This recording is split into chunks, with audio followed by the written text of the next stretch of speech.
Okay, welcome to day 2 of chemistry. A couple things we have to do today, primarily involving lab safety. We need to talk a little bit about it. I want to show you some of the safety equipment in the room. And yes, even those of you who are at home might very well want to know where the stuff is because you might come in at some point. You will need to sign a safety contract and upload it. There's already an assignment put on Haiku for you. It's due no later than 8 a.m. Monday morning. You will also have to take an in-class safety test, which will need to be graded, corrected, and uploaded by no later than 8 in the morning. But you should be able to do most of that in class. We'll talk a little bit about safety. I'll show you a couple of short videos. The most important thing about the safety test before you upload it is you have to completely correct it. All right, so make sure you do that. Now, lab safety. If you look around the room, just how many lab safety items do you think you can identify? Just take a moment. See what you see. There's quite a few things, around in the room, but maybe this will help you a little bit. Let's take a look at some of the lab safety equipment.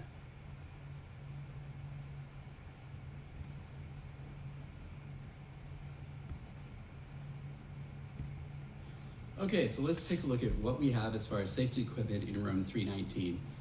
Pretty close to the second entrance, the one that's closest to room 318 is the safety cabinet for the goggles.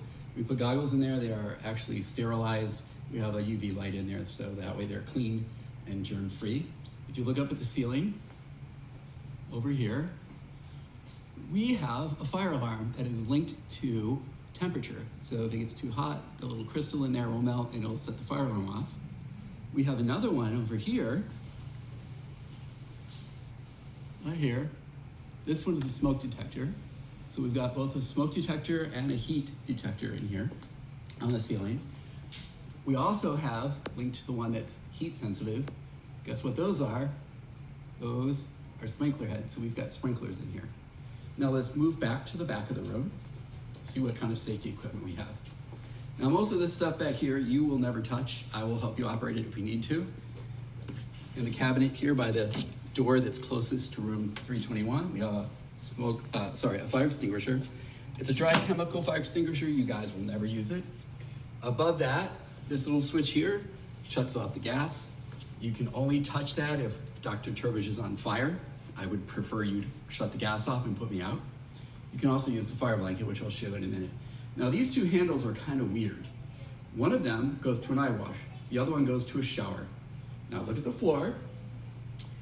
There is no drain.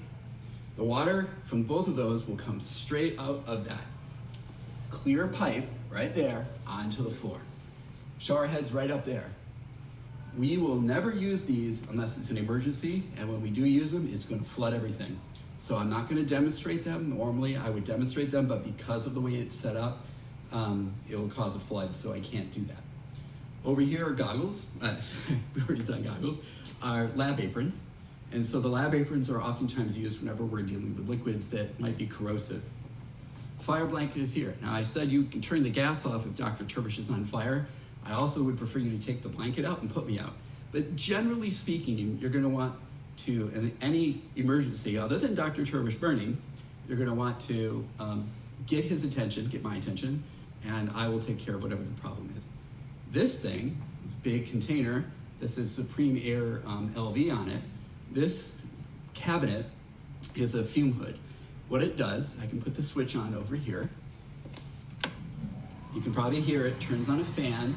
It pulls any gases that are emanating from anything in the hood out through that pipe and expels it outside of the room.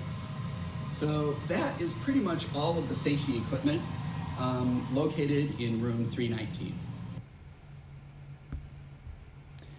Okay, so that's sort of room 319 safety equipment. Now, on the lab safety test, it asks you to sketch the room and fill in like where things are located. That's question 21. Just ignore question 21, all right? It really, you don't need to do that. Okay, I also wanted to show you a very brief video about the most important thing that you have to do if you're doing a lab. Most important, by far. Goggles, they're sweeping the nation. Skiers wear them. Divers wear them. Now you can wear them too. Protect your baby blues, browns, or greens with the latest university craze. Goggles. Practical for angry confrontations. But I didn't mean to break your glassware.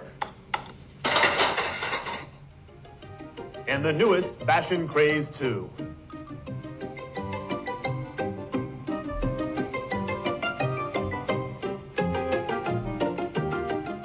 You think you look like a complete goober, but presto, the real you. Great looks and protection too.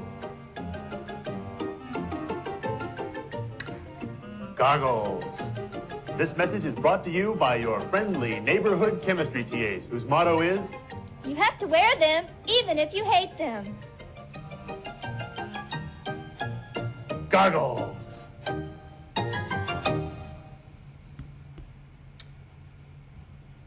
I love that video. It's from like the late 70s or something like that. It's incredibly old and cheesy. But the good thing about it is it really does tell you what's important. I don't want anybody hurting their eyes. So anytime you work with glassware or chemicals, fire, anything, although we probably won't work much with fire this year, you have to have goggles on. Even if you think it's safe, if you're told to put them on, you have to put them on. And it's pretty much a zero tolerance policy. If you take them off during a lab, you might get one warning, but if you take them off again, you'll be thrown out of the lab. And that's probably gonna hurt. So you don't want to have that happen, okay? Here's just a list of things that you saw that were on the video, various things that are located in the room. The carbon monoxide detector, there's a smoke detector. I didn't show you the carbon monoxide detector, but goggles, lab aprons, fire extinguisher, gas shutoff valve, and fume hood. And there's also the shower and eye wash, which hopefully we will never ever have to use, because if you have to use them, then we're gonna flood the BDC, and that will not be a pretty sight. Okay, now what you need to do next is download and take the lab safety test. Now, if you're at home and you're playing this, there's a link right here. But if you want to go to your Haiku calendar, there's a link to the safety test there. There's 35 questions. Now, I don't expect you in the middle of class to print it. What you do is you get a clean sheet of paper, you number it 1 to 35. You can skip question 21, just leave it blank. And then you read the test. You can read that online after you've opened it up. There is a link in the assignment that will allow you to open an electronic copy and take all the questions and answer them. When you're done doing that, you will flip to the key, and then you will correct your test, marking down anything that you got wrong. When we do the synchronous portion of this class, if they got something wrong, you can talk to me about it, and we'll figure out, why you got it wrong. There's definitely a few tricky questions, 2 or 3, but for the most part, they're pretty straightforward, and it should be pretty obvious. All right, so that's what you're going to be doing the rest of class.